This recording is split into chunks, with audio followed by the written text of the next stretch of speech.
आज जिंतूर शहरामध्ये कमळ फुललेलं आहे।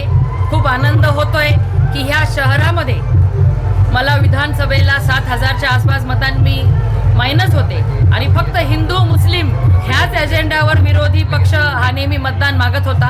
परंतु जिंतूर शहरातल्या सर्व मतदार बंधू भगिनींनी जो विचार केला की आपला विकास करणारा आपला विचार करणाऱ्या उमेदवारासोबत राहिलं पाहिजे आणि भारतीय जनता पार्टी ही सर्वांना सोबत घेऊन चालणारी पार्टी आहे, म्हणून या ठिकाणी मुस्लिम समाजाने देखील भरभरून मतदान केलं आणि भारतीय जनता पार्टीच्या कमळाचे नगराध्यक्ष प्रताप भैया देशमुख हे 3,000च्या लीडनी या ठिकाणाहून निवडून आलेले आहेत। मी जिंतूर शहरातील सर्व मतदार बंधू भगिनींचे आपल्या माध्यमातून आभार मानते।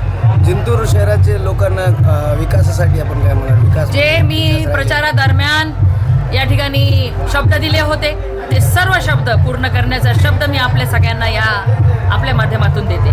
अल्पसंख्याक समाजाने यावेळी आपल्याला मतदान केलं असं वाटतंय का आपल्याला? काही विरोधक म्हणत होते की अल्पसंख्याक समाज आपल्याला बीजेपीला मतदान करत नाही, यावर आपण काय म्हणणार? बघा, विरोधकांचा एकच तो एजेंडा होता आणि त्यांना वाटत होतं की अल्पसंख्याक समाजाला विचारलं नाही विचारलं तरी देखील ते मतदान कमळाला करू शकत नाही, म्हणून त्यांनी नेहमी गृहीत धरलं आणि इतक्या वाईट अवस्थेमध्ये जे अल्पसंख्याक समाज नेहमी त्यांना लीड देत होतं त्यांना वाईट अवस्थेमध्ये ठेवलं।